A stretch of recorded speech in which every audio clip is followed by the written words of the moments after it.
Brainspotting is a brain-based psychotherapy approach that uses the field of vision to find where a person is holding not just the trauma but any negative experience in their brain.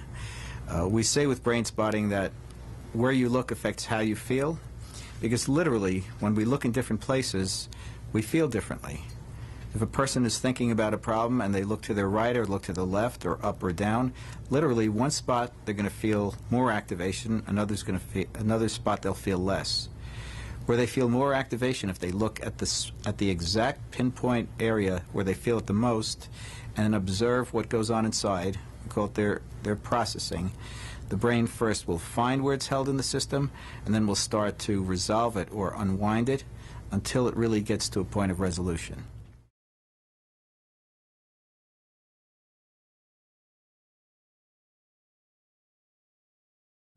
A brain spot is a point in your field of vision that correlates to where you hold whatever problem you have that brings you for therapy. It correlates where you're holding it in your brain. So literally, when you're looking out at that spot, you're also looking in at that spot in your brain.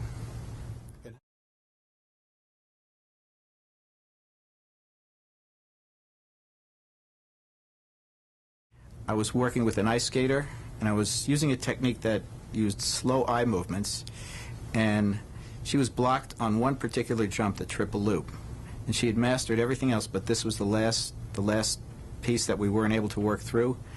As I slowly did the eye movements, as I got over here, her eyes started to wobble profoundly and then just froze.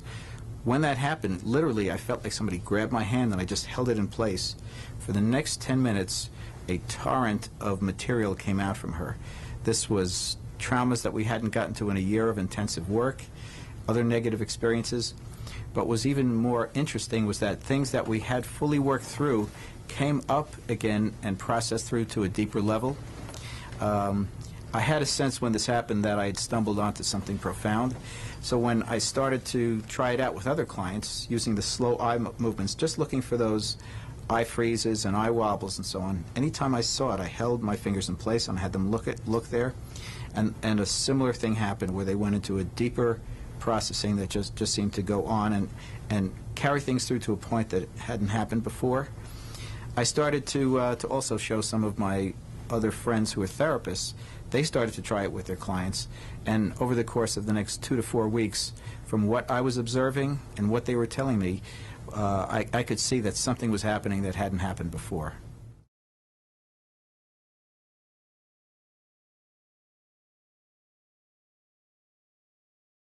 Because brain spotting has to do with the brain and the body, the nervous system. Any psychological issue, and really certain physical issues, brain spotting can be used with. Trauma, traumatic experiences would be the most clear and obvious one, but issues of anxiety, depression, relational problems, functioning problems are all responsive to brain spotting. We also use brain spotting with certain physical conditions such as pain and other things like that. So then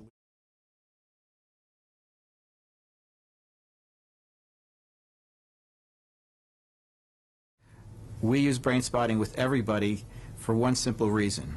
Brain spotting has many different techniques that can be used differently and shaped for each person.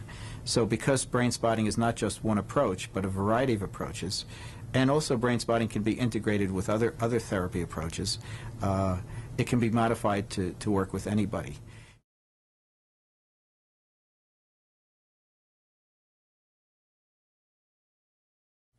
Well, when I mentioned eye movement, I was actually talking about what I was doing when I discovered brain spotting.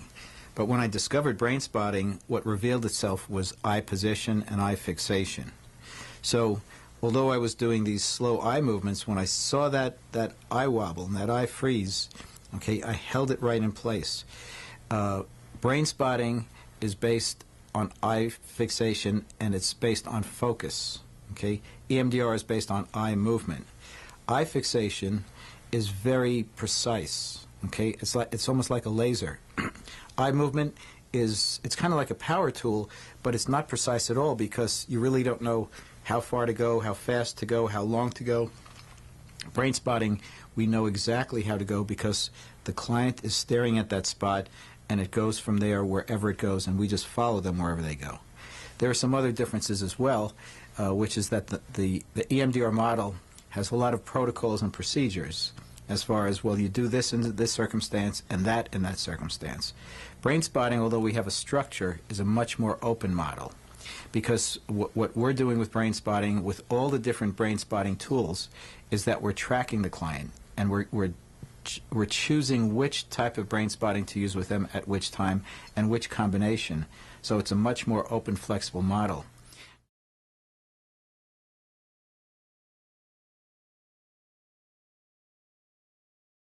There are parallels, okay? The brain states that people go into while they're receiving brain spotting is similar to brain states that people go into under hypnosis. The difference is that in hypnosis, the hypnotherapist has to talk to the person and talk them into the trance state or into the hypnotic state. With brain spotting, when a person goes into a similar state, we don't talk them into it. Their brain actually creates the hypnotic state inside of themselves. So it's the perfect trance state for that moment and for that circumstance. So there is a similarity, but the profound difference is that we don't guide a person from the outside. We frame a situation for the person so they go there on their own. Our survival instincts come from the deepest parts of our brain and drive us to be able to not only survive, but be able to cope with things in our environment. In this context, the true answers come from deep in the brain. And when you hold things for a person in the way that they get access to it, things work the way they can work best.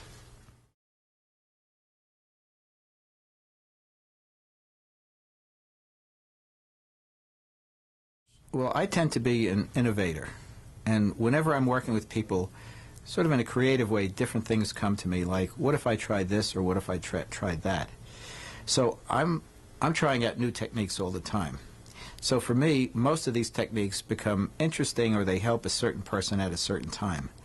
But with brain spotting, I had a sense that this was a much larger breakthrough, that this was something that could help a lot of people a lot of the time. So what I did is I started to try it out with different clients I had been doing EMDR with or other approaches, to see if they responded in a different way, perhaps in a deeper, more powerful way. And by doing this, and also with the other people I trained, many of them were EMDR therapists, so what they saw was that something about this really found where the person was holding it and went deeper and deeper and deeper into it. Some clients said literally, this feels different. Okay, some said I can feel it all the way in the back of my head. Some said the processing is different. Okay, the most important feedback we get is from our clients, and when we listen carefully to what they have to say, what they tell us, we find out what is and what isn't. We find out what's similar and what's different, and sometimes what's significantly different.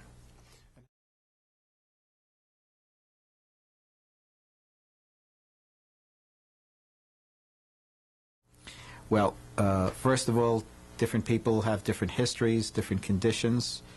If a person has a single event trauma, it actually can be processed through pretty quickly in a few sessions. If somebody has a lifetime of trauma going back to child abuse in childhood, I mean, that can take many months, even many years. But in that time period, the work is much more focused and efficient, and it's going right into the brain and into the body where the person is holding it.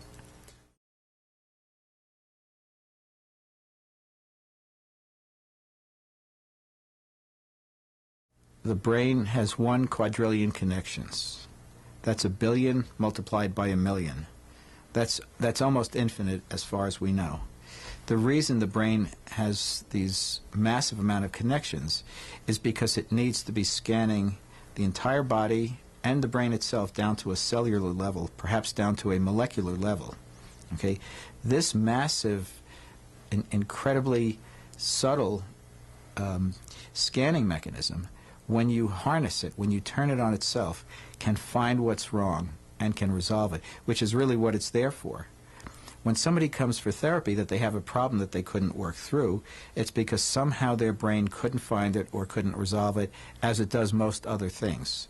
So again, with brain spotting, when we find that spot, it helps their brain to do what it's meant to do, which is to find it, figure it out, and release it.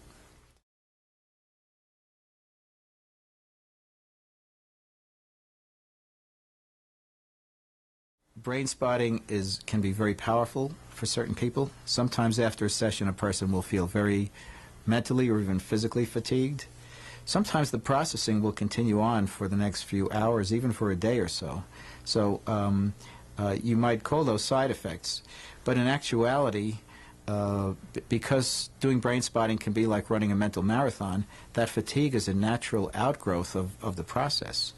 Also, the processing that continues after sessions means that the person's brain and body is still working on it and working it through on its own. So that's primarily a positive thing instead of a negative thing.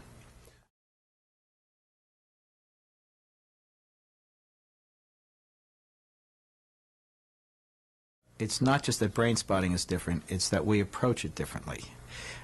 We look at athletes who have performance problems, especially the most powerful ones, which are really called loss of function or the yips.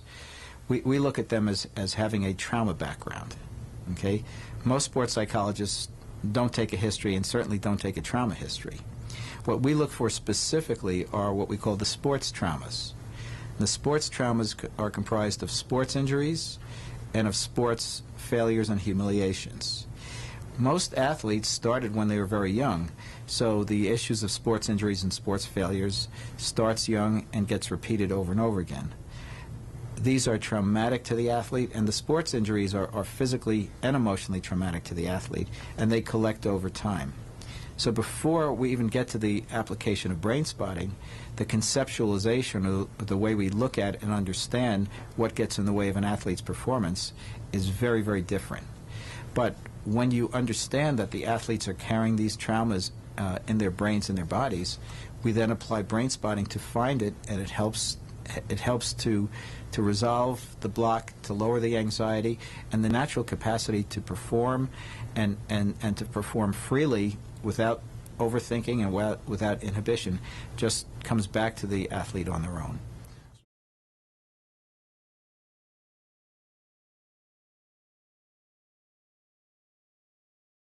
Brain spotting is meant to be used in all kinds of different ways. Brain spotting is an open creative tool, so it can be applied to a group of people as well as an individual.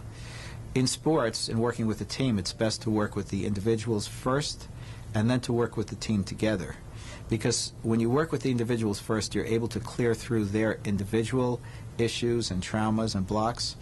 Then when you get the team together, you now have a more open kind of situation, and you can work with the collective issues that the team has.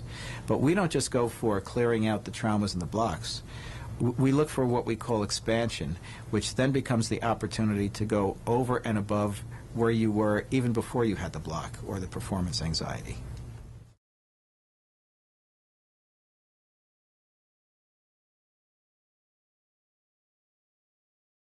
I'll take the question in terms of both acting, singing, dancing, but also public speaking, which is similar but different.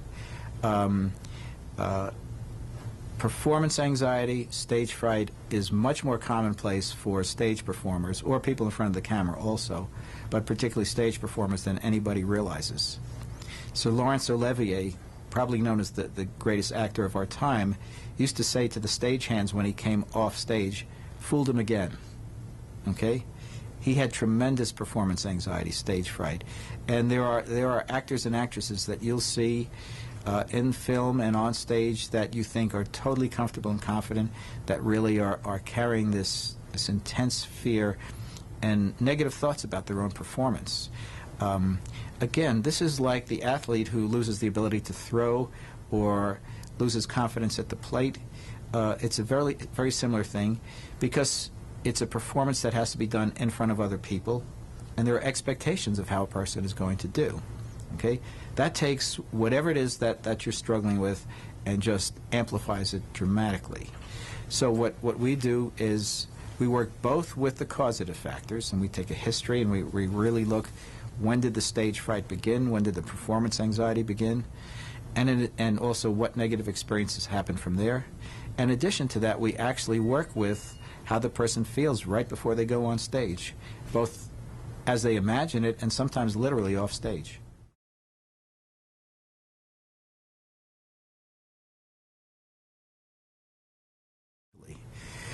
In coming into life, after breathing and digesting, the human being, the newborn, needs to attach to her or his mother or caretaker, okay, which is a dance between, again, the two people.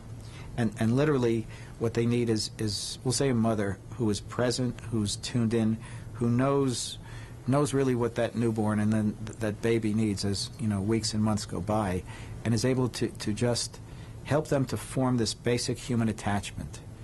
And it starts as a physical attachment, but it's also a personal, emotional attachment. Unfortunately, many people in the early stages of life do not get this consistent kind of attachment experience with their mothers.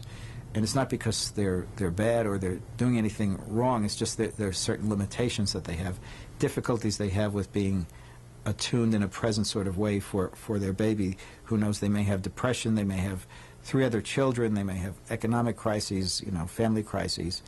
But what happens is, if you don't have this attachment, you're not able to take it in and then gradually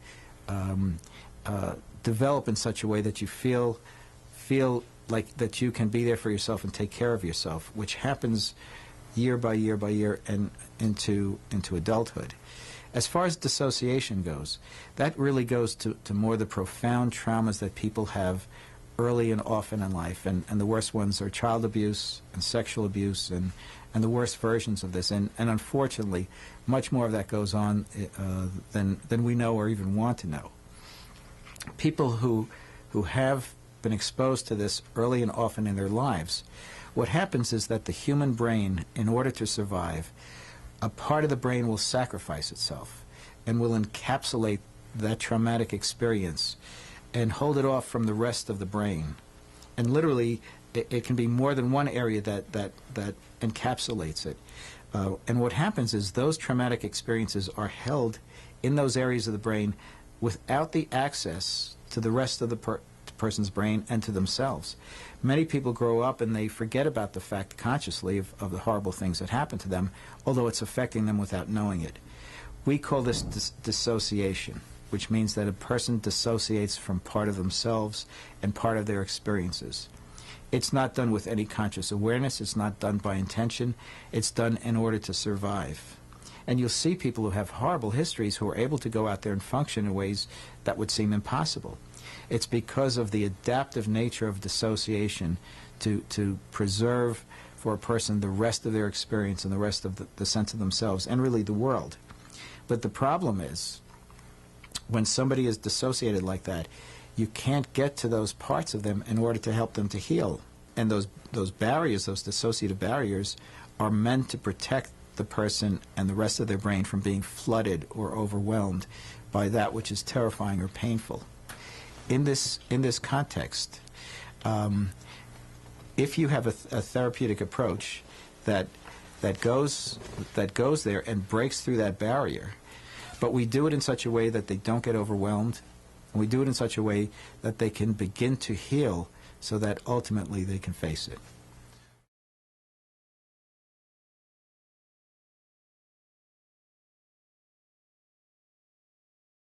When it comes to pain and medical problems, the most important thing is that a person be fully medically checked out and medically treated. Okay? So Brainspotting doesn't replace anything. It's not meant to replace. It's meant to augment whatever the pain is and the conditions that are causing the pain. The way we use Brainspotting with pain is the fact that we don't separate out psychology and physiology. We don't separate out, emotional experiences and physical experiences. We know that physical pain creates emotional pain. We know that emotional pain creates physical pain, and it's all in the integrated circuit that is known as the nervous system. So because of that, we're already ahead of the game. Okay. Now, with a pain condition, again, we can approach it in a simpler way or a more complex way. We can literally find a brain spot that goes along with the pain, which can help to process it down. You have to be careful because sometimes it actually can exacerbate the pain. When that's the case, in the face of the pain, you try to find where the person, again, feels the calmest or most grounded, or their body resource. But we also work with where the pain came from. If it came from a sports injury or a car accident or surgery, then we'll go back to the original source of it, which really is a trauma in itself, emotional and physical trauma together, that gets locked in the nervous system. And we'll find the brain spot that goes along with the original trauma and the original experiences that led to the pain or where the pain started. Oftentimes, the brain will then follow its own pathways and explore and go back and recover its tracks, and then come back and process it through again. Just doing that oftentimes reduces the pain. In talking about people who have histories of early trauma and people who have, attachment issues and dissociation issues, a lot of the times the pain comes from that the traumas, the horrible experiences that are encapsulated in those areas of the brain that get expressed through body pain or body tension that sometimes can seem intractable or incurable. So again, there you're working together with those profound traumatic experiences and dissociative processes at the same time as working with the body pain. Basically, we don't approach anything just one way. We tailor it for the individual, and we make modifications as we go along. Because there's so much of a connection between the emotional and the physical, we look to enter the system and see where it goes, a lot of the times because the brain is wired for healing. Once you enter the pathway in, it covers both the psychological pain and the physical pain.